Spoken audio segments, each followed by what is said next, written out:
The wolf's blood had already gone black in the snow when Jonah's hands started to tremble, not from cold, but from the kind of tired that lives in bone and memory. He pressed his palms harder against the torn flank, felt warm that morning under the crust of ice, and thought of the mortar rounds he'd held open in a field 3 years before, how he'd kept people breathing until they left his sight. He had not expected a lecture, not the quick click of boots on hay-driven floorboards, not the sharp intake of a voice that could have been a command in another life and a plea in the same breath. Wait, before the next revelation unfolds. If this story has already captured your heart, let us know where you're following from. To ensure you don't miss unexpected twists, emotional reconciliations, or new beginnings, subscribe and stay connected. Now, back to the story. Do you know you're touching the Luna of the Moonfang pack? Lyra's words landed like thrown knives and like a testing touch all at once. She said it with one hand under her ribs, the other on his sleeve as if to steady herself and him against some unnamable slide. Her eyes were storm gray and unreadable. In their center, something the color of old coal watched him like a horizon. Jonah's mouth went dry.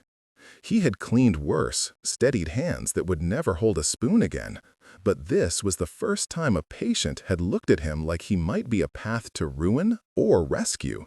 He straightened, felt the bitter drag of adrenaline through his veins, then forced a slow exhale.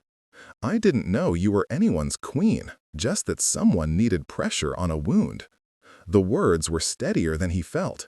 He kept his gloved fingers where they were, bandage threaded under the cuff, fingertips brushing cool skin, and in the motion discovered a map of muscles and iron. She was built for speed, for sudden violence, and she wore a silver bracer beneath the sleeve that flashed with a design he could not place. She huffed a sound that could have been a laugh or a snarl. "Luna," she repeated, "not queen." There was a fatigue under the title, a small vulnerability that might have been confession if he'd not been so close. Blood pooled where her gown had been pierced, its edges dark against white. The barn smelled of hay and iron and something older, fur and rain and the after-smell of a fight. Jonah's clinic hands knew how to work in squalor, strip, clean, dress. It was muscle memory that comforted him in the wrong moments, and right now it managed to keep him from staring where she'd been bitten, where the flesh showed a crescent's curve like a half-moon cut. "You could have come to my clinic," Jonah said, because people said things to fill the silence. "The one off Ridge Road, warm and dry." He regretted the words as soon as he said them. The Luna of the Moonfang pack would not take refuge in any human establishment, and he had no right to offer it. The barn around them had been chosen for its secrecy. The windows were shuttered, the light stalled into slabs that sifted through the boards like fingers. Outside, the forest hummed. Inside, the world had narrowed to a woman breathing too fast and a man whose hands refused to obey fear. Her laugh this time was thinner. "Your clinic is for humans, Jonah." She pronounced his name like a statement of fact, like she'd been given it often and perhaps resented that it had not been offered in worship. "You don't know our politics." When she said politics, she meant alliances and territory and the dangerous currency of bloodlines. He suspected she meant also the kind of rule that required sacrifices he could not imagine. Jonah swallowed. He did know politics in one sense. He'd sat on field stretchers and watched lies wrapped in uniforms, seen promises broken with the same hands that signed papers. But he had not had to choose between pack rivalries and a single life until now. "How did you get hurt?" he asked. It was his job to ask questions he didn't want answers to. In the pause, she tightened, then let out a broken breath. "Ambush," she said simply. "Scout patrol cut through by Mail's men." The name landed like a fist. Jonah felt it before he understood the tremor in his own shoulders. The old rhythms of border names, of exiles and returns. Mail. The alpha who had returned with smile and shadow, promises and thorns. He smelled like tidewater and old smoke, Jonah had heard. The Moonfangs had always been a border name in backroom whispers, a pack that kept its noses clean until the nights it did not. Male? Jonah echoed. The syllable tasted like battery acid. He'd patched men who'd whispered the same name in delirium and in bed once, used like a threat to keep idiots moving on dark roads. He's back? The question was both naive and necessary. Lyra's jaw tightened. He's back, she breathed, and he brought more than men. Her fingers dug suddenly into Jonah's cuff. You must not tell anyone where you found me. For the barest second, the pack leader in her superseded the wounded woman, and command came out in the cadence. Jonah felt something like an invitation then. Keep this secret, and you will have my trust. Reveal it, and you will have my wrath. He had no desire for either. Jonah's life was a ledger of small mercies. As a combat medic, he'd learned the economy of attention, how to triage, how to silence a panic and make room for breath. He had set up shop past the last mile of state maintenance, a place where hunters and tourists and those who refused roads came to be sewn back together without questions about eighth bullets or missing friends. He patched and charged, kept a stove burning, a whiskey bottle for those who needed it. He kept his own secrets the way you tuck a blade into a boot, out of sight, close at hand. He had no pedigree, no mother's silver to show, only scars and a tendency to leave after he'd done what he came to do. This was supposed to be a quiet life. The Packley world did not factor in the plan. "Why me?" Jonah asked. There was curiosity in his voice, but also a protected corner of plea. People asked him to stay because they needed him, and then they became necessary in equal measure. He wanted to know what would be expected of him now. Lyra's expression shifted. It softened and then stiffened, as if she agreed with him that the question deserved no easy answer. "Because you touched me," she said. The sentence cracked the air between them into something more intimate than what either should have offered in the half-dark of a barn. "Because you washed the blood, because you did not flinch at my eyes." There was something raw in that, an admission of loneliness wrapped in a compliment he didn't know how to accept.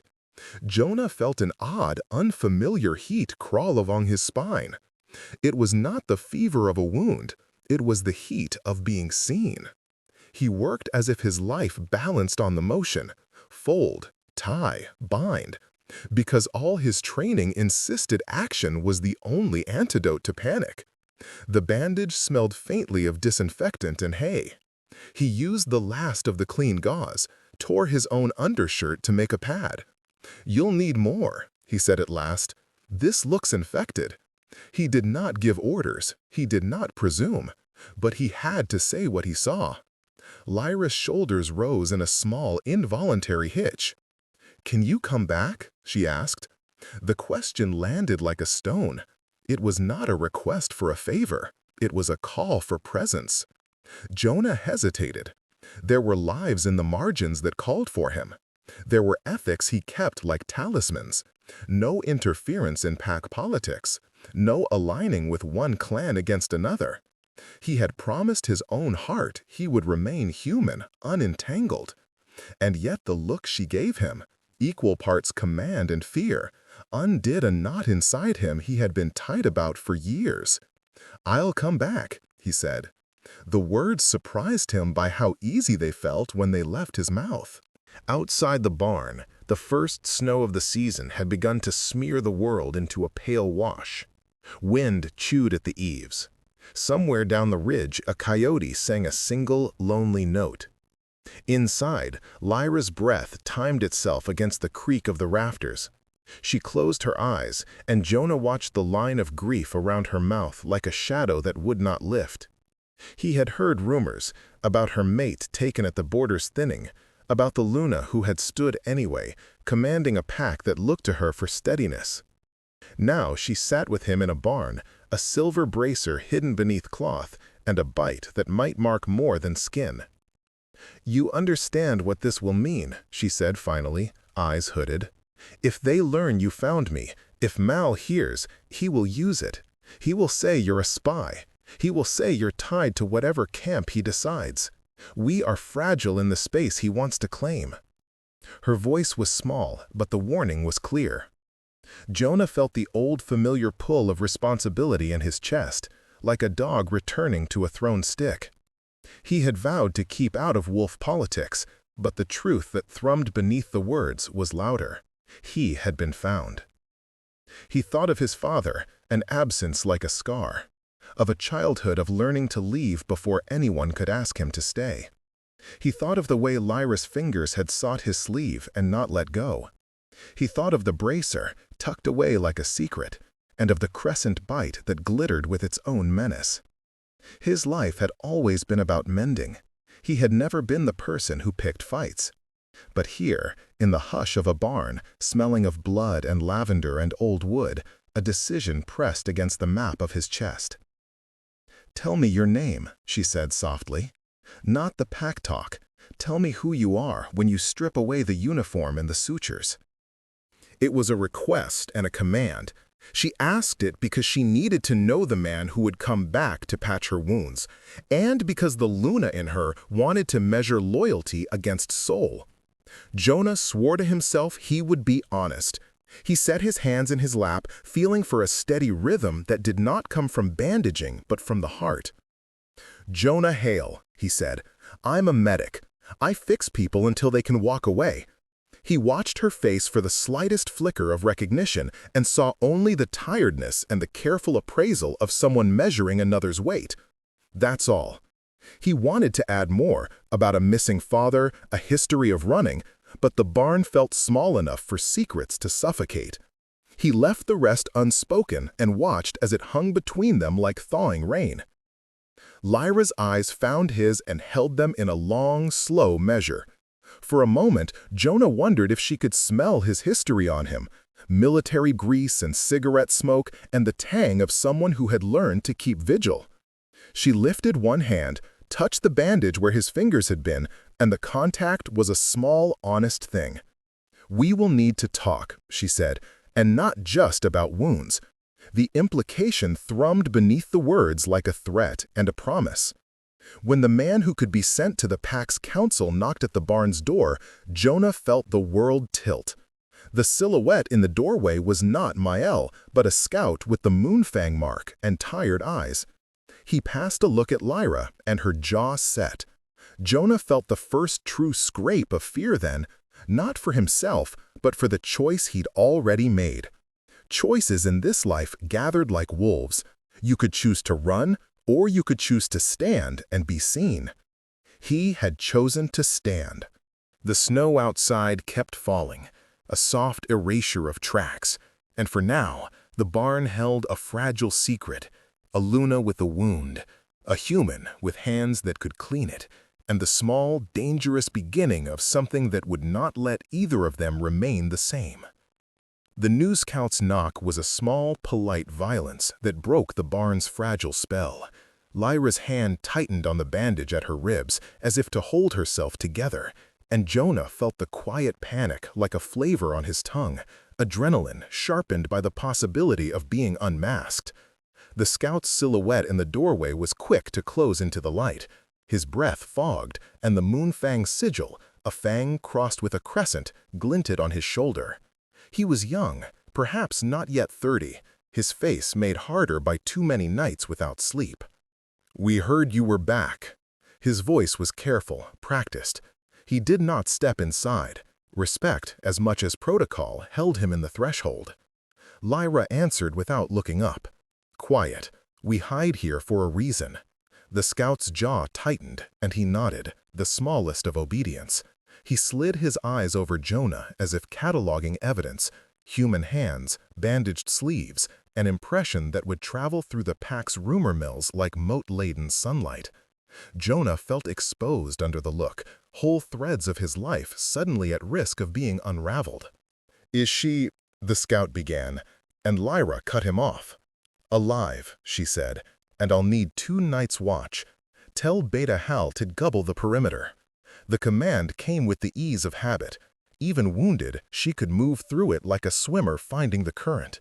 Jonah watched as the scout performed the motions, made the call with a leather throat, tucked a knife into his belt, left the barn like a shadow folding away. When the door hissed closed and the light narrowed to the two of them again, Jonah felt the room shrink down until the scrape of hay against boots sounded like thunder. "You'll have company," Lyra said. There was something else in her voice, an attempt at levity that didn't quite reach her eyes. "Pack things. We move in circles that are not kind to secrets." Jonah nodded. He wanted to ask a dozen practical questions. How many would come, whether male scouts were near, but each one felt like a stone that could start an avalanche. "You told the scout where you were found?" Jonah asked. He needed to know the chain. Lyra shook her head. "No," she forced a dry laugh. "I told them I slipped hunting and came to the barn, that the wound was my own foolishness. Hal believed me." The admission was fragile and stubborn both. Jonah didn't know Beta Hal, but sensed the weight of someone willing to shade the edges of truth for the Luna. That trust would be a thin thing to lean on when Mael's name already tasted like rot. The night lengthened, and the barn filled with the murmurs of preparation. Footsteps, whispered plans, the scraping of knives being sharpened into thin moons. Each noise stitched tension tighter across Jonah's ribs. He found that when fear tightened its grip, he relied on small rituals. Checking the bandage, warming a pot of water, cleaning the last of the gauze into a neat pile. Lyra watched him do it, and sometimes her eyes softened in a way that made his chest ache like a wound that needed tending. "You shouldn't be here when Hal comes back," she said at one point. The words were practical, but underneath them rode the tremor of worry. Jonah bristled. He had given his word. "I promised." It was a small, stubborn thing. One man's promise against the great hungry politics of Wolflaw. "You go back," she said. "My pack must not have cause to question me because of you." There was a logic to it that cut into him. She was protecting him by asking him to remove himself. But Jonah's history had been built on avoiding entanglements by leaving. This time, leaving felt like betrayal. "I can hide my face," he offered, which was a vain litany. He had no pack mark, no silver bracer, nothing that would bind him to her world in the blunt way tattoos or brands could. But even without marks, he was still a human in a world where human footprints could be followed like blood trails. Lyra's fingers moved to his hand, and for a second he forgot the rest of the universe. "No," she said, "I don't want you to hide. I want you to be honest." The demand was a fragile trust built on the roughest of soils. Days slipped in a kind of taut suspension. Jonah tended Lyra's wound with methodical care, cleaned the bone tinge of infection from its edges, medicated and wrapped the place where the moon-shaped bite had kissed her skin. Between treatments, they spoke in fragments, small stories, the way strangers sometimes lantern each other through darkness. Jonah told her about the clinic and the steadiness of routine. Lyra told her about the old border, about nights when wolves had run the ridgelines in packs that didn't care for human territories. The language between them was uneven, wolf law and human scruples. But in that patchwork, the two of them sowed something new, a mutual curiosity that tasted of danger. The push and pull of their connection tightened when Hal returned with a council messenger. A gray-bearded elder who moved like someone who had authoritarian certainties baked into his bones. The elder's eyes flicked to Jonah with the appraisal of a judge. "The Luna is wounded," he intoned. "We will hear what she must say." There were rituals Jonah did not know, the cadence of listening, the way the leader is granted the first breath of speech. Lyra's reply was soft and firm both. "I was caught in Mael's sweep," she told them, "but we are stronger than a raid. The border holds." Her voice held up like a stave in a choir. The council murmured, and Jonah watched as the elder's gaze returned to him. "The human," the elder said. "Who is he?" Lyra answered before Jonah could. "Jonah Hale." He found me and tended my wound. That small declaration felt like a banner raised. Some of the pack bristled. Humans were unpredictable. They were fragile in ways that threatened the wolf world's blunt priorities. A human could be used by enemies, could be made into a mark.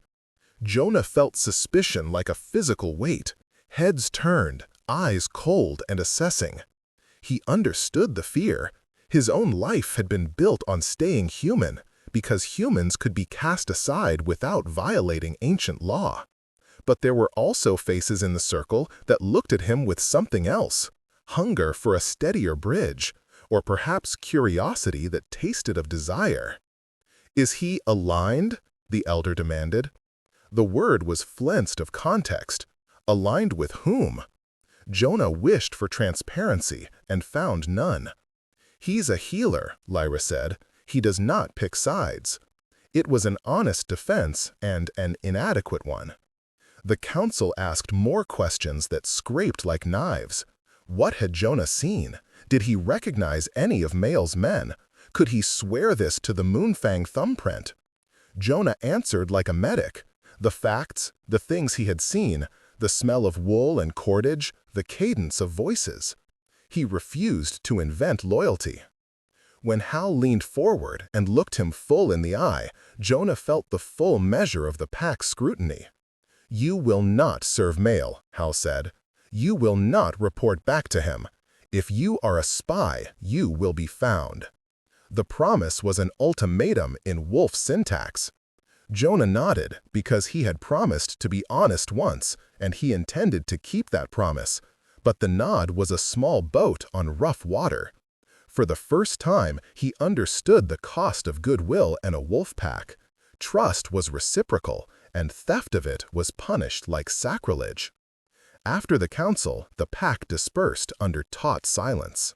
Lyra pulled Jonah aside, and there, near a stack of hay bales that smelled of dust and old afternoons, she set a hand against his cheek in a touch that was not strictly appropriate for a leader among many eyes. The contact was sudden, warm, and deliberate. Jonah felt the shock of living tissue against his skin and something deeper, a claim that had nothing to do with law. "You understand what I ask," she whispered. "Be here when I need you. Don't tell anyone more than the truth." Her eyes searched his face as if looking for seams in his honesty. Jonah felt an answering honesty form in him like a shield. "I understand." The words came easily, as if being near her had made the contours of his life sharper. "And I don't want anything from you that would make you lose what you have." He meant it. He could live with a secret lover. But, as their gazes met in that hay-lit half-dark, Jonah felt an ache for something more dangerous and luminous than comfort. It was not just affection curling at the edges of his chest. It was the wanting of a place he had never let himself ask for. Lyra leaned closer, her voice a breath. "You'll have to choose sometimes." The choice she spoke of was not only between packs or politics. It was a choice between remaining a passerby in each other's lives or stepping into an arrangement that would make enemies on both sides. Jonah thought of his old promise to himself, to remain untethered, to leave when things got complicated. He thought of every time he had left someone who needed him and the way his hands had trembled afterward. He felt the pressure of an ancient hunger, wolf and human, that demanded sacrifice. That night, they lay awake in the barn with a blanket stretched between them like a fragile treaty. Outside, a wolf howled, long and single, and Jonah felt the sound in his bones. It was a music that spelled claim and longing both, and he realized he had never before been awake enough to hear a pack's soul. Lyra slept with one hand over the bandaged bite, as if to guard it even in rest. Jonah kept watch and found himself teaching his body new rhythms, breathing in when grief threatened, counting to steady the rush of desire that hovered like a moth between them. In the days that followed, the push and pull of their lives became a measured dance. Lyra resumed her leadership with the wound hidden beneath her jacket, governing with an ironed patience, while Jonah became an unexpected hinge in the pack's social machine. He worked in and out of human and wolf spaces, delivering supplies, treating sprains, stitching teeth in hunters who'd come too close to danger. And through it all, he learned the subtle grammar of pack behavior, how authority is courted, how loyalty is bought and repaid. He watched the edges where human vulnerability and wolf-born power rubbed raw and created sparks. And through those sparks came an intimacy that neither ceremony nor caution could fully fence in. They shared meals in the lee of a world that did not approve, boiled meat wrapped in leaves, furtive conversations under the eaves, hands finding hands in the dark. The brush of kisses stolen with the same clumsy reverence Jonah had seen in hospitals when a nurse steadied a patient's fevered fingers. Each touch was a rebellion, each secret smile a pact. But the cracks of danger widened when one of Mael's emissaries appeared on a frozen path 3 ridgelines over with a message wrapped in leather and cold. He carried Mael's sigil and a posture that suggested negotiation rather than war. The emissary spoke of a summit, of parley under strict conditions, bloodless, he insisted. Jonah read the words as a thin, paper-thin piece and felt the undercurrent of something sharp. Peace offered on Mael's terms seldom arrived without a cost. Lyra met the emissary with all the composure of a ruler balancing on a wire. "We do not negotiate the sale of our allegiances," she told him. The emissary smiled as though at a joke. "Not sale, Luna. Exchange. The emissary smiled as though at a joke. "Not sale, Luna. Exchange. Strength for stability." He had the oily smugness of a man who had already measured the profit. Jonah saw the way Lyra's fingers curled under her sleeve at the implication, an internal tightening to protect a vulnerability she would not name aloud. The emissary left with promises like glittering bait. His departure left a trail of unease thick as thistle. Jonah watched it all from the shadows and felt the ancient human fear that had always governed him flare up. The knowledge that promises are flimsy things in the face of hunger. When Lyra returned to the barn that night, the moon a shallow coin above the ridge, she found Jonah waiting with a face that had learned to look steady. She stepped into the light, and Jonah saw, in the soft fall of moon on her hair, the fatigue of a leader who had not slept. "He proposes terms," she said, "terms that would bind us in ways that will make us less than what we are."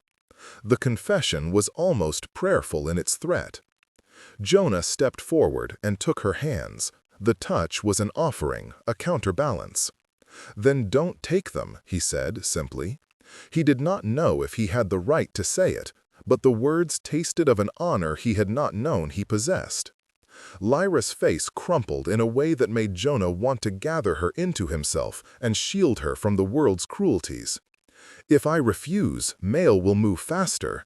If I accept, I sell pieces of my pack." Her voice was a small, raw thing. Jonah drew her close enough to hear the catch in her breath. "We'll find another way." It was a feeble pledge against the map of dangers that sprawled between them, but it was the first time Jonah allowed himself to speak in the plural. The future, previously a single track he walked alone, now offered a branching road with Lyra at his side. He felt the dangerous heat of belonging, terrifying, intoxicating. There would be consequences. Trust given to the wrong hands would be a sentence. But for the first time since the memory of mortar rounds and field stretchers, Jonah found himself willing to risk pain for the possibility of being seen. Outside the barn, the wind rose and carried the sound of a lone wolf's howl to the ridgelines. Inside, 2 people breathed in time and let the feeling of their alliance settle like a blessing. The pack's politics would test them. Mael's reach would grow meaner. But Jonah had sewn himself into the weave now and would run the risk of getting caught in its rips.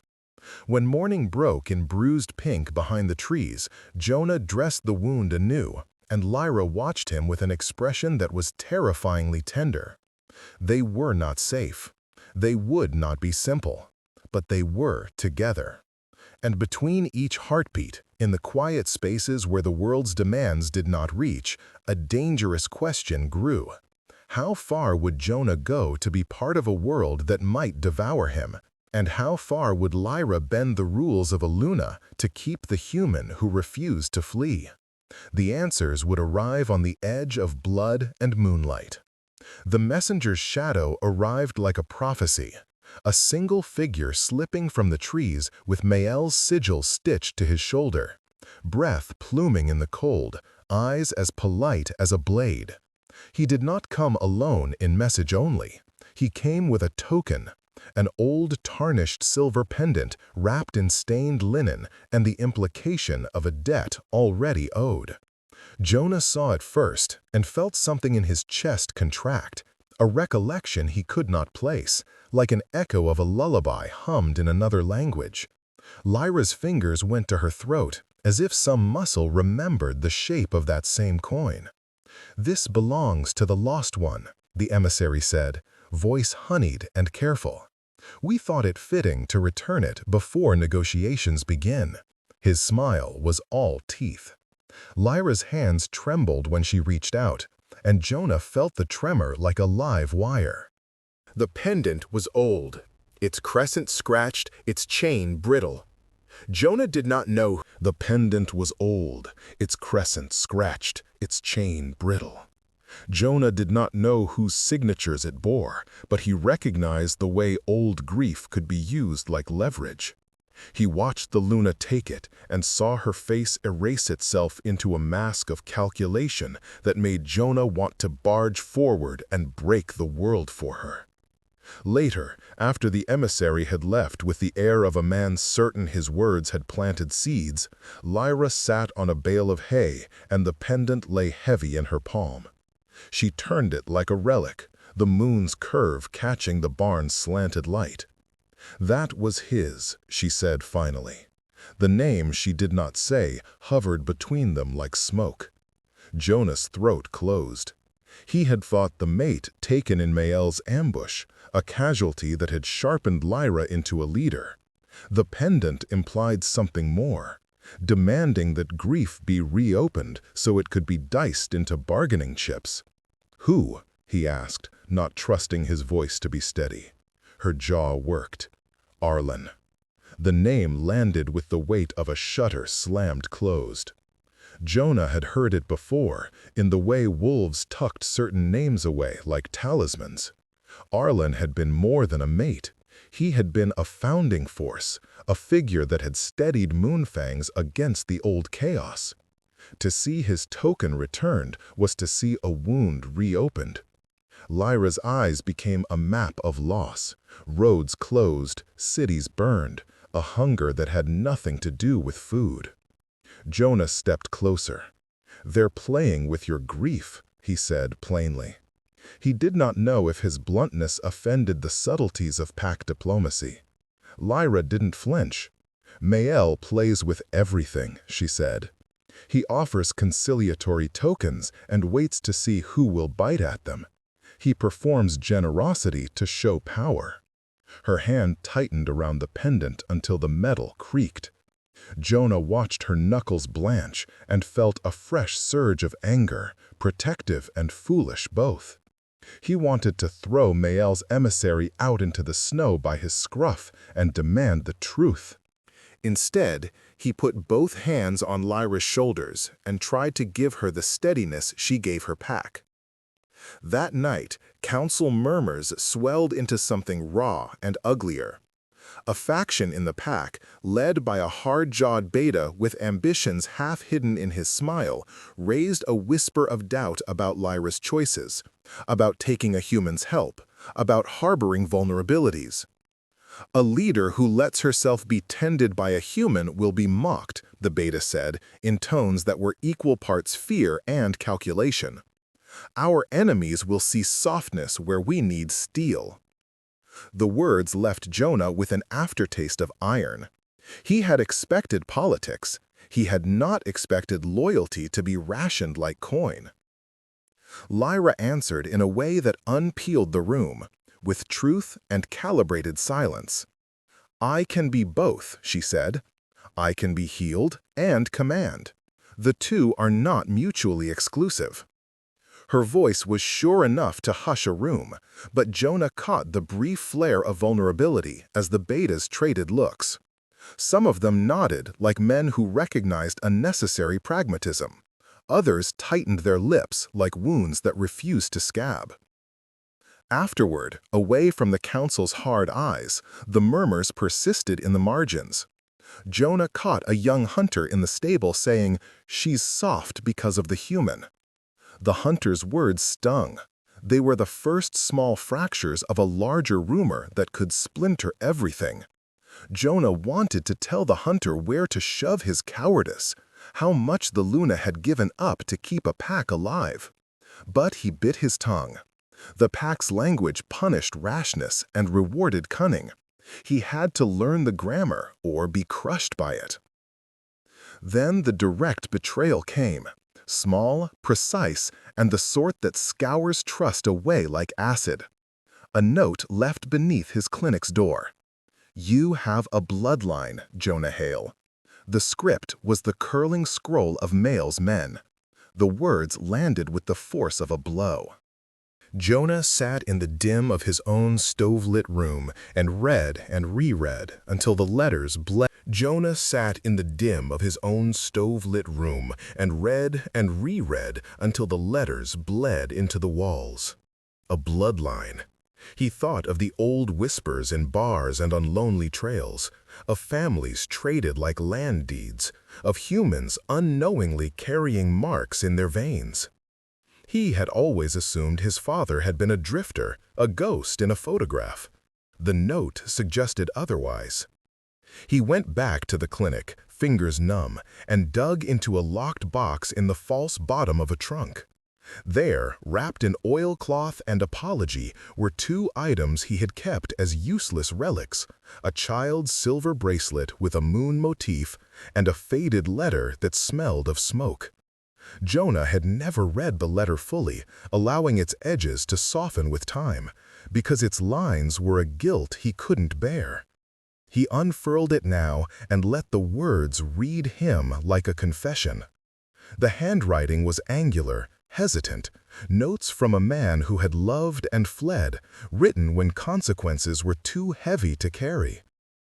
Jonah's world rearranged itself with every line, mention of an oath, of a name changed at birth to keep a secret, of a promise made to keep a human safe from pack retribution.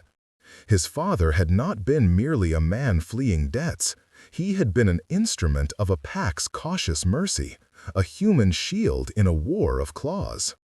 The bracelet, the letter, they shaped a lineage Jonah had not considered, roots that connected him to lichen histories he'd been taught to ignore. He slid down against the clinic's rough wooden door and let the newness collapse him. He did not take the secret to Lyra. He could not hand it over like an offering. Instead, he carried it like a live coal. Secrets are contagious, and their heat makes people act rashly. Jonah understood that to reveal his bloodline was to weaponize him in a war he did not know how to fight. Yet silence would cost trust. He found himself lodged between two lethal edges: speak and become a pawn, stay silent and betray the woman who had placed her trust in him. The fracture came when the beta, clever, hungry, saw the smoke and presumed flame. He cornered Jonah at the feed store with a wolfish grin and the blunt assumption of a man who thought himself right. "You belong to them," the beta said. "We saw Mal's men near your clinic. You keep company with wolves of interest. You ought to say where your loyalties lie." The accusation landed like freezing rain. Jonah felt his jaw harden. The beta's words were not a question. They were an invitation to confess to a crime Jonah did not yet understand. Jonah answered with a truth that surprised them both. My father left to keep me safe. I've kept out of pack politics because I never wanted my name to cost anyone. The beta's smile flickered. And yet you stay. The implication was ugly and clear. You will have to choose. It was a demand in the disguised form of advice. Choose the pack or choose exile. Choose power or choose the messy human life that had the misfortune to be kind. Jonah's insides turned to roiling ice. He went to Lyra that night and laid the letter on the hay between them as if it were a weapon. Her fingers trembled when she touched it, and Jonah watched light play across the folded creases like predatory stars. "I did not tell you because," he began, and her hand cut him off with a gesture that was both fierce and tender. "You should have," she said, the hurt in the simple sentence rawer than any knife. "You should have trusted me with the thing most likely to hurt me." The accusation was small and painful, the kind that chisels at foundations. Jonah felt the old reflex of leaving, the same pulse that had carried him out of sleeping rooms and wreaths of goodbye, grow hot and sharp. He wanted to flee, to run away from a grief he was only beginning to understand he might inherit. But he had promised to stay. The promise felt suddenly like a rope around his throat. "I wanted to protect you," he said, his voice small against the barn's exposed beams. "I thought if they found out through me, you would be blamed for trusting a human." The words hung brittle. Lyra's laugh was a broken thing. "You protected me by lying," she said. "You made a choice that kept me from choosing with my full weight." Her eyes were wet with a hurt that did not heal with either apology or reason. Jonah felt as if he had stepped and the ground had shifted beneath his feet. Their balance had been recalculated without him. They argued until dawn, voices low because the pack slept in close quarters and secrets had to be held like contraband. Jonah tried to explain the note, the letter, the way a past he hadn't known could cartwheel him into catastrophe. Lyra tried to explain her fear that anything tied to Mael or his vultures could splinter her leadership. Each sentence landed like small, strategic blows. In the wake of their words, seeds of doubt rooted where tenderness once grew. When he left the barn that morning, it felt like an ending. Lyra watched him go, eyes dark with a storm he could not read. Jonah walked through snow that muffled his steps and felt each one like a verdict. He had come to the Moonfangs to offer healing. Instead, he had given them something else, a secret that might crack them open. He did not know whether he had saved Lyra or betrayed her, only that he had fractured the fragile thing that had begun blooming between them. The note's accusations spread like spilled ink. Mael's men, who smelled advantage as wolves smell blood, began to rustle at the borders, probing, asking indirect questions in taverns and at edges where hunters met. Rumors shifted into claims, and claims into accusations. The pack's unity warped under the weight of suspicion. Jonah found himself increasingly isolated. Betas who had once tolerated him now avoiding his gaze. The scout who had brought news now watching him with flat eyes. Lyra stood where she always had, composed in the pack square, but Jonah saw the small lines at the edge of her mouth that weren't there before. Her leadership was fraying at the seams. One evening, when the northern wind came with a bite that stung the face, Jonah found the beta who had started the rumor waiting outside his clinic. The man's smile was tight. "We've decided," he said, "for the pack's safety, you must leave. The council voted." The words were a tombstone. Jonah felt a humorless laugh bubble in his throat. "You voted me out for a father I never met?" He wanted to spit. The beta's face hardened in the way of men who traded their consciences for crowns. Lyra heard of the vote as it was made and did not run to stop it. Jonah felt the betrayal in her inaction like a physical hand. Later, she came to him in the raw blue light before dawn, eyes rimmed, voice low. "I argued," she said. "They would not hear me." There was defeat in the sentence, not victory. Jonah wanted to rage, to force her to stand, to make the pack see its cowardice. Instead, he felt the numbing quality of someone being dismantled carefully. I should have told them. Lyra's words were a benediction and an indictment. You should have, Jonah echoed. The barn's rafters held their breath. Between them, something crucial had broken, the implicit trust of shared secrets, and in its absence, the pack's machinery moved forward, as efficient and merciless as winter. Jonah packed in silence that morning, the clinic's small treasures folded into a satchel that felt like a coffin for the life he'd tried to build. He left the pendant behind on Lyra's bale, its metal cold and accusing. Lyra watched him walk away with the demeanor of a woman who could not decide whether she was saving him or sentencing him. Her mouth was a tight line. Her eyes tracked his retreat like a hawk learning a new sorrow. Jonah did not look back until the clinic door closed like a curtain. The silence between them, once a place of dangerous possibility, had become a canyon. As he reached the ridge, the wind took up the trail of their history and tried to push it into oblivion. But some wounds do not simply close, they scar in patterns that remind you of what you lost. Jonah kept walking, the letter back in his pocket, folding into his heartbeat. Behind him, Moonfangs moved through a thaw of whispered alliances, and Lyra stood at the center, more isolated than she had been before the bite. The fracture was not only between two people now, it had spread through ranks, and the world beyond the ridgeline smelled, with a certainty that made Jonah's teeth ache, of coming storms. Lyra's howl split the night as if the moon itself had been ripped from the sky. It was grief and fury braided into sound, and Jonah felt the howl reach into his bones and drag him back toward the barn. He had been packing to leave, to make good the room his silence had made for them both, but the sound of her claiming that hollow anger unmade him. He turned and ran. Wait, before the next revelation unfolds. If this story has already captured your heart, let us know where you're following from. To ensure you don't miss unexpected twists, emotional reconciliations, or new beginnings, subscribe and stay connected. Now, back to the story.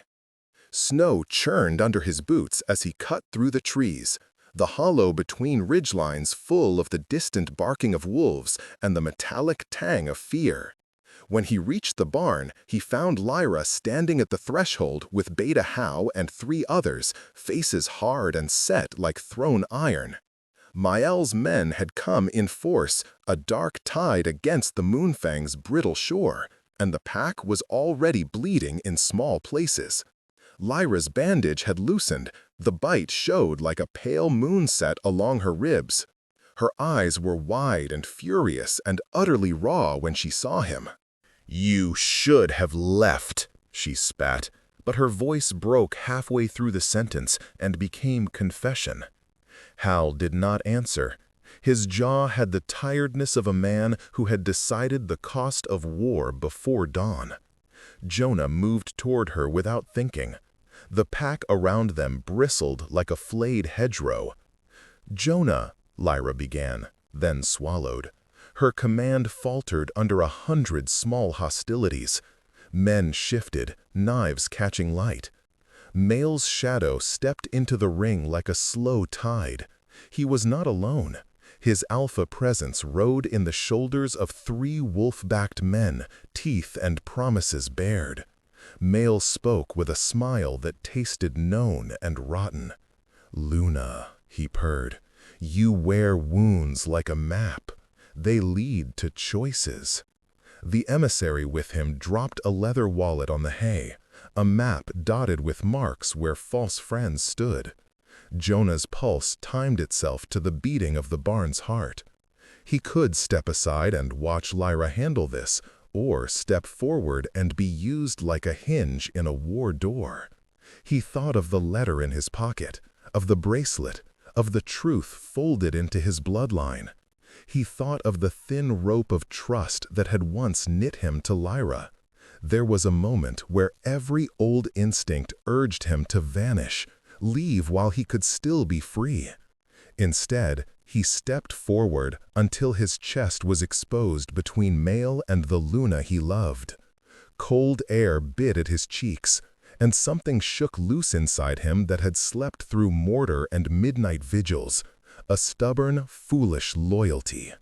"I'm not your bargaining chip," Jonah said.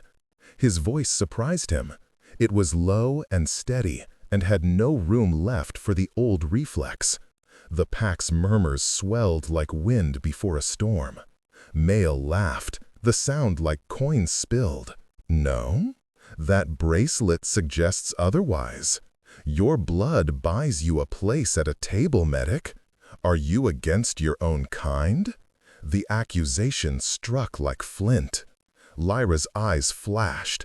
"Gods eat Mael's boasts," she said, voice cold as ice. "Jonah is his own." The defense was raw, not political. It carried the risk of war and the purity of someone speaking for what. The defense was raw, not political. It carried the risk of war and the purity of someone speaking for what they loved rather than what was convenient. Jonah felt the barn tilt. Hal shifted, uncertain. The betas and hunters stared as if deciding which edge to sharpen. Then Mael advanced a step too close, and Jonah saw the movement that made a man a danger, the practiced reach of someone who had used threats to shape men for years. Without thinking, Jonah grabbed Mael's wrist. The contact was hot and ridiculous and consequential. Mael's eyes widened, surprise, then cold amusement. "Bold," he said, "or bloody stupid. Leave her out of this." Jonah's hand was a rope around a man who had 100 ways to twist the world. He felt the pack's heated glare like teeth at his back. He felt Lyra's hand on his elbow, light, grounding. "You want me?" Mael sneered. "Come with me, and I will give you a name that fits your blood." The promise was poison disguised as promise. Jonah could see the Alpha's calculus. A human turned into a token, a living banner to wave when the Moonfangs balked.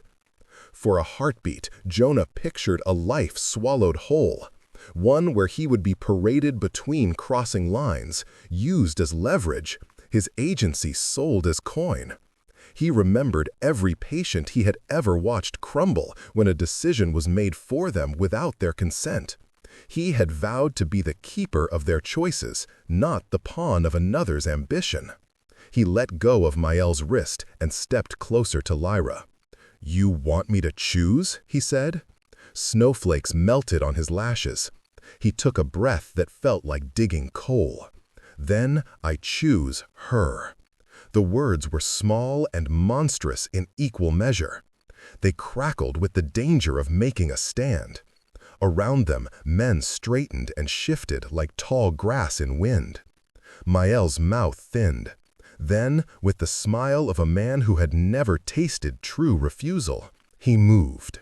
He lashed out, quick, practiced, and Jonah met him, not with equal training, but with a human's brutal courage. The scuffle was short, a messy clash of hand and elbow, a verse of rage and desperate grace. Jonah tasted iron and fear. He wanted only to shield Lyra enough for her to redirect, to strike back with the force of a born leader. Lyra did not hesitate. Where Jonah brought human resolve, she brought the feral currency of command. Her voice rolled like thunder. She called the pack with the old songs, summoned kin lines and remembered loyalties. Men who had muttered in the council rose like a tide, some to stand with Mael, more to stand with the Luna who had kept their nights safe.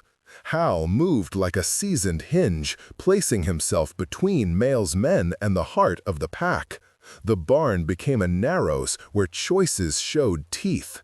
In the scuffle, Jonah found himself slammed into a bale of hay, breath winded, a blow that could have ended him if not for the softness that caught his shoulder. Lyra's hand pressed there, steady as an oath. She struck then, not with predatory fury, but precise, legal force. Male staggered back, eyes narrowing like knives. The Alpha realized something in a blink, that Jonah was no mere token, and Lyra's claim on him was not a bargaining chip to be traded like stale bread. Male snarled, the sound like broken iron.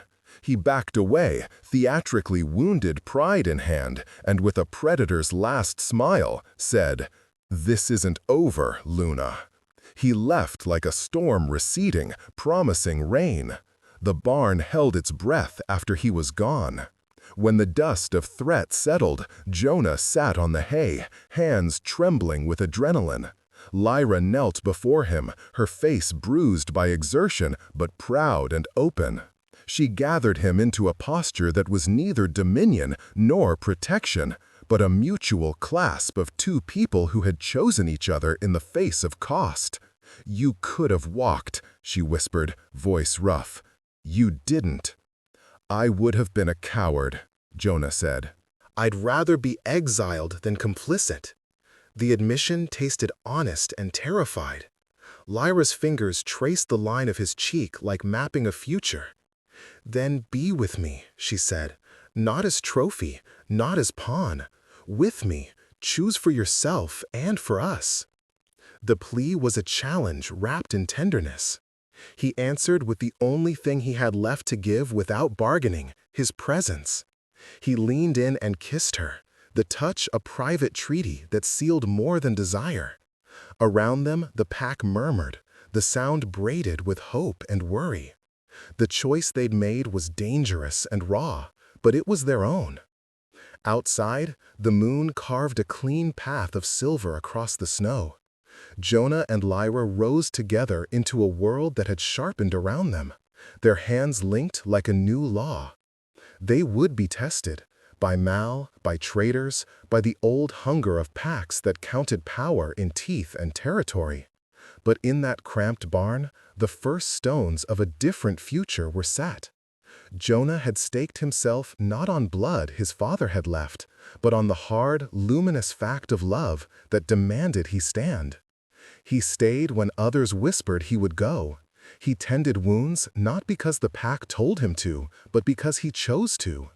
And when Hal later offered him a place of guarded acceptance, Jonah agreed with a single condition whispered into Lyra's palm. He would never be a token, and she would never be forced to sell herself for his safety. Their bargain was imperfect and human-shaped, and it would have to be defended. Later that night, when the barn quieted and the pack settled into a wary watch, Lyra slipped the small silver bracelet into Jonah's hand. "We can face them together," she said, "you and I, against a world that wants to define us by history." Jonah closed his fingers over the bracelet and felt the weight of future storms and the steadiness of someone choosing to weather them at his side. He looked up and met Lyra's storm-gray eyes and saw in them a fierce, tentative peace. They kissed again, softer this time, a promise to fight and heal in equal measure. They kissed again, softer this time, a promise to fight and heal in equal measure. Outside, a lone wolf answered the moon, its voice threading out into the night like an oath. They slept later than usual, the barn's breath slow and even, the pack's vigilance folded into quiet rotations that Hal orchestrated with the brittle courtesy of a man learning new loyalties. Dawn pushed pale through cracks and painted everything in a cautious light. Jonah woke first, fingers still closed around the bracelet Lyra had placed in his palm like an unspoken treaty. He watched her sleep, jaw relaxed for once, the bite hidden beneath layered cloth, and for a long minute felt the astonishing simplicity of a life that contained a person who would not turn away. Outside, the ridgeline smelled of thaw and small things stirring, mice, the dry musk of earth, a wolf's whisper far off. Lyra rose and moved like a ruler making her rounds, practical, vigilant, tender. They ate in silence at first, sharing scraps and coffee that burned the back of Jonah's throat in a way that felt like living. The pack watched, not with the razor curiosity of the first days, but with a settling that looked like consideration. Some faces softened, others remained unreadable. Change, Jonah realized, happens as much in the slow unbarring of eyes as it does in battles. Hal came by with a stack of maps. "Borders rechecked," he said, the sentence a gift of mundane authority. He looked at Jonah differently now, slightly less like a stranger and slightly more like a fixture. "You'll be on rotation," Hal added. "Treat the hunters, fix what breaks, but don't put yourself where mailsmen can reach easily." It was both concession and guardrail, and Jonah accepted it with a small, grateful nod. Boundaries were a form of trust, too. Rumors would come and go. Mail was still a threat that slid like oil under doors. But the pack began to build scaffolding around the newness. Small bets were placed in quiet gestures, a hunter leaving spare meat at Jonah's clinic door, an older beta offering to teach him the unspoken signs for when a wolf was truly wounded, Lyra asking his opinion on a patrol route as if it mattered not only strategically, but because she wanted him in her mind when danger arrived. Their love settled into daily, brave rituals. Lyra learned the names of herbs Jonah favored. Jonah learned to listen for the difference between a wolf's howl that called kin and one that called warning. They argued over risks and silence and how much of their truth to lay before the pack, and repaired the fissures with honesty that sometimes bled. Each repair deepened the weave. Months passed without Mail's open assault. Word came that he consolidated elsewhere, that his men bickered over spoils. It did not mean safety, only a reprieve long enough for Moonfangs to stitch their seams. At night, they walked the perimeter together, shoulders and steps keeping the same rhythm, and when they paused on the ridge, the moon would catch Lyra's silver bracer and the small bracelet Jonah wore like an answer. Once, under a clean quarter moon, Jonah pressed the bracelet into Lyra's hand and said, "I'm not your talisman." She smiled, fierce and soft. "Then don't be," she replied. "Be my partner." They stood with the valley spread below them, tracks and shadow, houses and stretch of untamed forest, two figures who had chosen each other against a world that would have preferred simpler categories. The wind took their vows and carried them into the night where a wolf answered, its voice braided with theirs. The future would demand more kin and courage, but for now they had rebuilt the small things: trust, skin against skin, the habit of showing up. Together they walked back toward the barn, toward a life both perilous and whole. And the moon watched them stitch themselves into a new map that neither blood nor fear could fully unravel.